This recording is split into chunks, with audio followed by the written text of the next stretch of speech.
हरि ओम तत्सत। अध्यात्म रामायण अयोध्या कांड चतुर्थ सर्ग।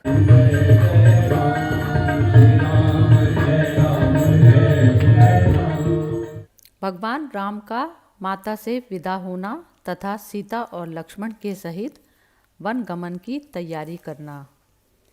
हरि अनंत हरि कथानंता,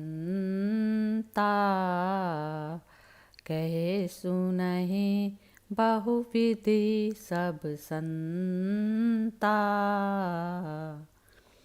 प्रभु श्री राम भी अनंत हैं, उनकी कीर्ति भी अपरंपार है। संतों ने प्रभु की कीर्ति का अलग अलग वर्णन किया है। श्री महादेव और पार्वती जी का संवाद। श्री महादेव जी पार्वती से बोले, तब महारानी सुमित्रा ने राम को देखकर संभ्रम पूर्वक महारानी कौशल्या को चेत कराकर बताया कि राम खड़े हुए हैं। राम का नाम सुनते ही उनकी बहिर्दृष्टि हुई और उन्होंने विशाल नयन राम को देख गले लगाकर गोद में बिठा लिया तथा उनका सिर सूंघकर उनके नीलकमल सदृश श्याम शरीर पर हाथ फेरा और कहा, बेटा भूख लग रही होगी, कुछ मिष्ठान खा लो। तब श्री राम बोले, माता मुझे भोजन करने का समय नहीं है, क्योंकि आज मेरे लिए यह समय शीघ्र ही दंडकारण्य जाने के लिए निश्चित किया गया है। मेरे सत्य प्रतिज्ञ पिताजी ने माता कैकेयी को वर देकर भरत को राज्य और मुझे अति उत्तम वनवास दिया है। वहाँ मुनि वेश से 14 वर्ष रहकर मैं शीघ्र ही लौट आऊँगा। आप किसी प्रकार की चिंता ना करें। अचानक ऐसी बात सुनकर माता कौशल्या दुख से अचेत हो गई और फिर चेत होने पर दुख सागर में उछलती डूबती दुख आतुर होकर राम से कहने लगी, हे राम, यदि सचमुच ही तुम वन को जाते हो तो मुझे भी साथ ले चलो। तुम्हारे बिना मैं आधे क्षण भी कैसे जीवित रह सकती हूँ। जिस प्रकार गो अपने अल्पवयस्क बछड़े को छोड़कर अन्यत्र कहीं नहीं रह सकती, उसी प्रकार मैं भी तुम अपने प्राण प्रिय पुत्र को नहीं छोड़ सकती। यदि राजा भरत से प्रसन्न हैं तो उन्हें राज्य भले ही दे दें, परंतु तुझ प्रिय पुत्र को वनवास की आज्ञा क्यों देते हैं। कैकेयी को वर देकर चाहे महाराज अपना सर्वस्व दे डालें, इसमें मुझे कोई आपत्ति नहीं, किंतु तुमने राजा अथवा कैकेयी का क्या बिगाड़ा है। हे राम, जिस प्रकार पिता तुम्हारे गुरु हैं, उसी प्रकार मैं भी तो उनसे अधिक तुम्हारी गुरु हूँ। यदि पिता ने तुमसे वन जाने को कहा है तो मैं तुम्हें रोकती हूँ। यदि मेरे वाक्य का उल्लंघन कर तुम राजा की आज्ञा से वन को चले जाओगे तो मैं अपना प्राण छोड़कर यमपुर को चली जाऊंगी।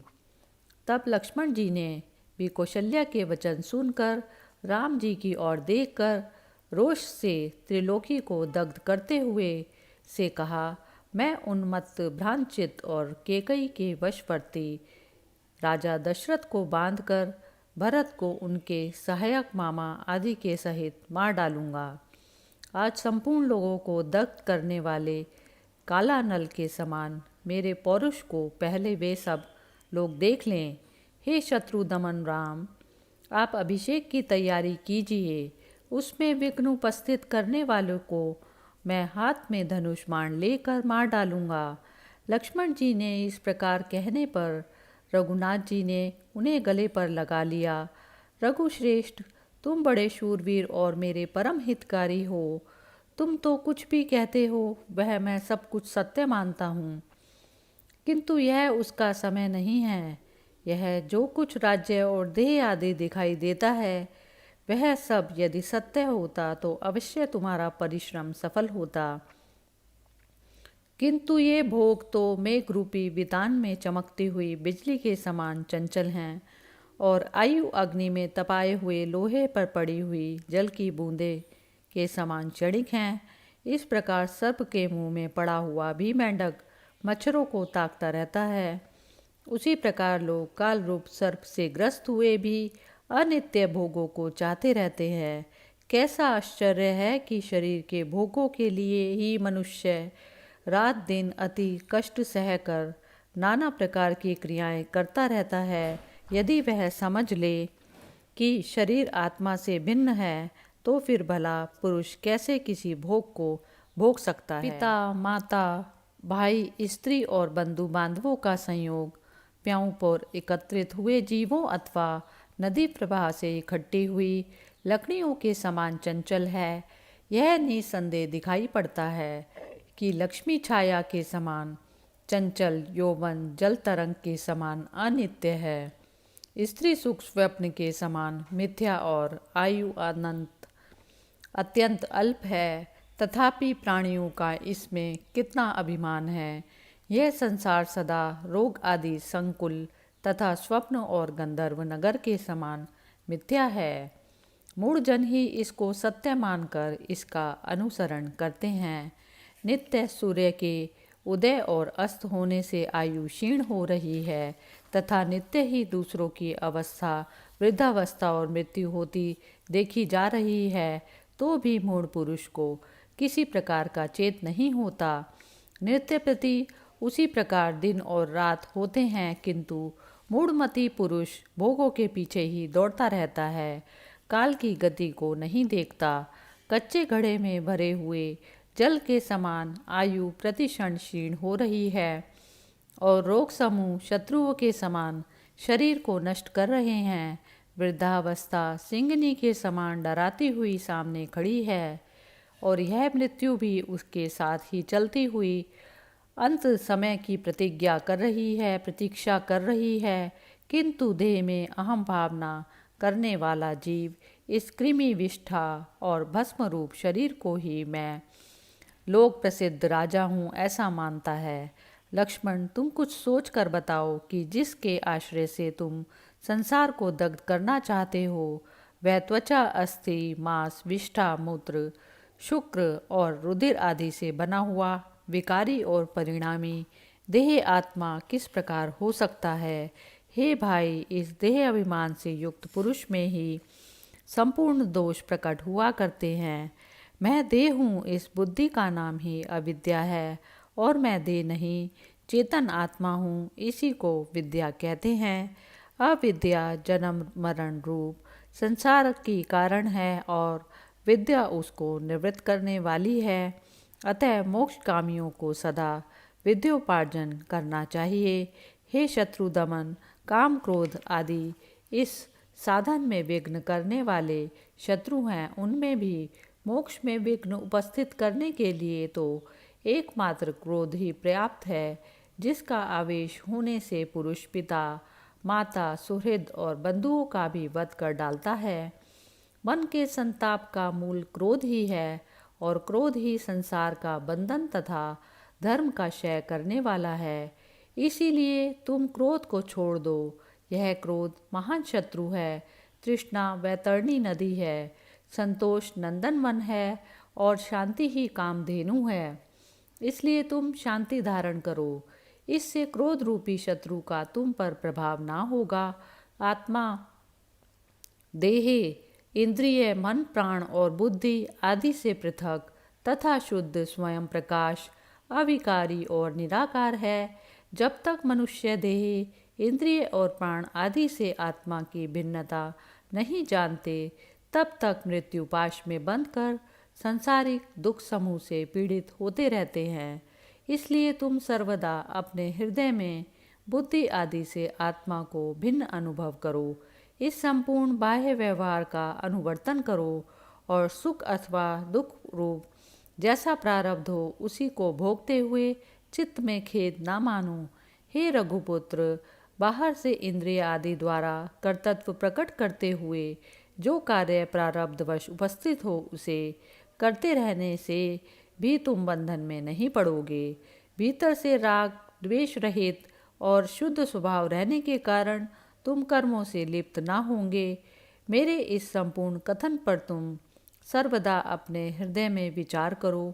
ऐसा करने से तुम संपूर्ण संसारिक दुखों से कभी बाधित नहीं होंगे। हे माता, तुम भी मेरे इस कथन पर नित्य विचार करना और मेरे फिर मिलने की प्रतीक्षा करती रहना। तुम्हें अधिक काल दुख ना होगा। कर्म बंधन में बंधे हुए जीवों का सदा एक ही साथ रहना सहना नहीं हुआ करता। जैसे नदी में प्रवाह में पड़कर बहती हुई डोंगियाँ सदा साथ साथ नहीं चलती, माता यह 14 वर्ष की अवधि आधे क्षण के समान बीत जाएगी। आप अब दुख को दूर करके हमें वन जाने की अनुमति दीजिए। आपके ऐसा करने से मैं वन में सुखपूर्वक रह, ऐसा कह रघुनाथ जी श्री राम जी बहुत देर तक दंड के समान माता के चरणों में पड़े रहे। उसके पश्चात माता ने उन्हें उठाकर गोद में बैठा लिया और आशीर्वाद देकर उनकी प्रशंसा करने लगी और बोली, तुम्हारे चलते बैठते अथवा सोते समय गंधर्वों सहित ब्रह्मा विष्णु शिव आदि का संपूर्ण देवगण तुम्हारी सर्वदा रक्षा करें। इस प्रकार बारंबार हृदय से लगाकर माता ने राम को विदा किया। तब लक्ष्मण जी ने भी राम जी से आंखों में आनंद अश्रु भरकर गदगद वाणी से बोले, हे राम, आपने मेरा आंतरिक संदेह दूर किया है। अब मैं आपकी सेवा करने के लिए आपके पीछे पीछे चलूँगा। आप इसके लिए मुझे आज्ञा दें। हे प्रभु, आप मुझ पर कृपा कीजिए, नहीं तो मैं प्राण छोड़ दूँगा। तब श्री रघुनाथ जी ने लक्ष्मण जी से कहा, बहुत अच्छा, चलो देरी ना करो। इसके पश्चात सीतापति भगवान राम सीता जी को समझाने के लिए चले और अपने महल में पहुँचे। तब मंद मुस्कान पूर्वक बोलने वाली श्री सीता जी ने पतिदेव को आते देख एक सुवर्ण पात्र में जल भरकर भक्तिपूर्वक उनके चरण धोए और स्वामी जी की ओर देखते हुए पूछा, हे देव, इस समय सेना के बिना ही आप कैसे आए हैं? आप प्रातःकाल कहाँ गए थे? आपका श्वेत छत्र कहाँ है?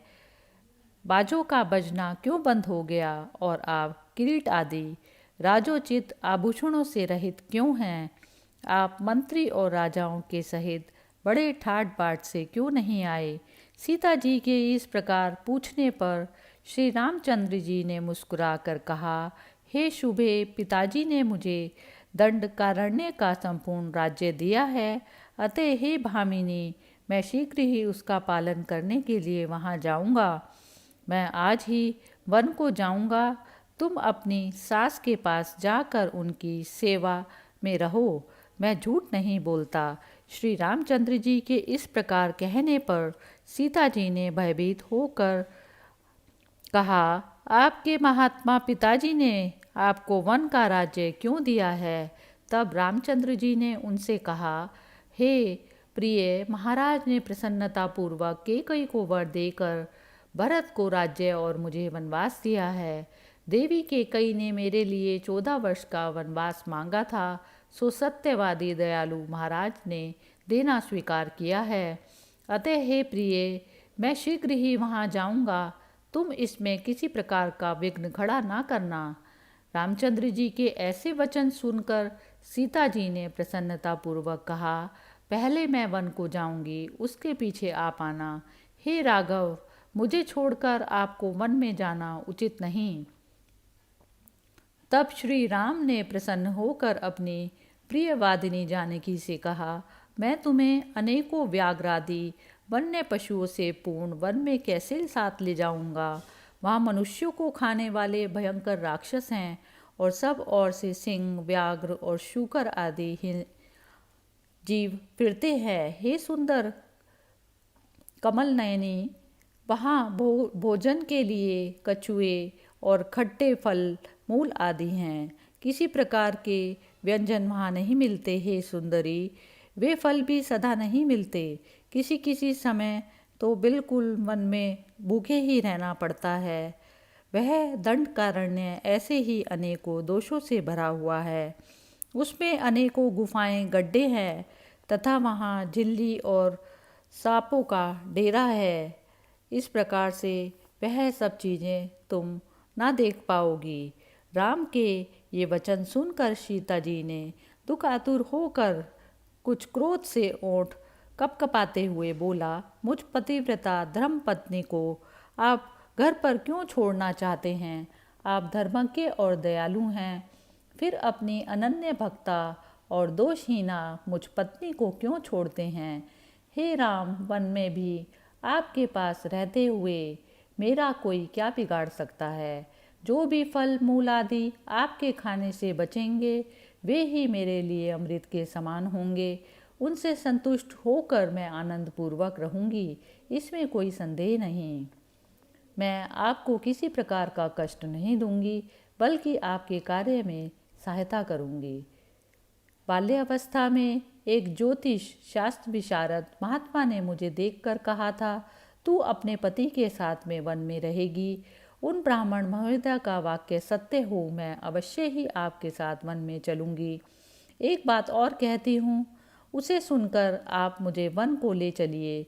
आपने बहुत से ब्राह्मणों के मुख से बहुत सी रामायणें सुनी होंगी। इनमें से किसी में भी क्या सीता के बिना राम जी वन को गए हैं? अतः मैं आपकी पूर्णतया सहायिका होकर अवश्य आपके साथ चलूँगी।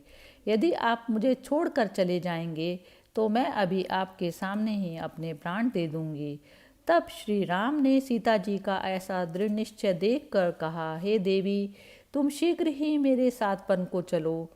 ये हार आदि संपूर्ण आभूषण वशिष्ठ जी की स्त्री अरुंधति को दे दो। हम अपना संपूर्ण धन ब्राह्मणों को देकर वन को चलेंगे।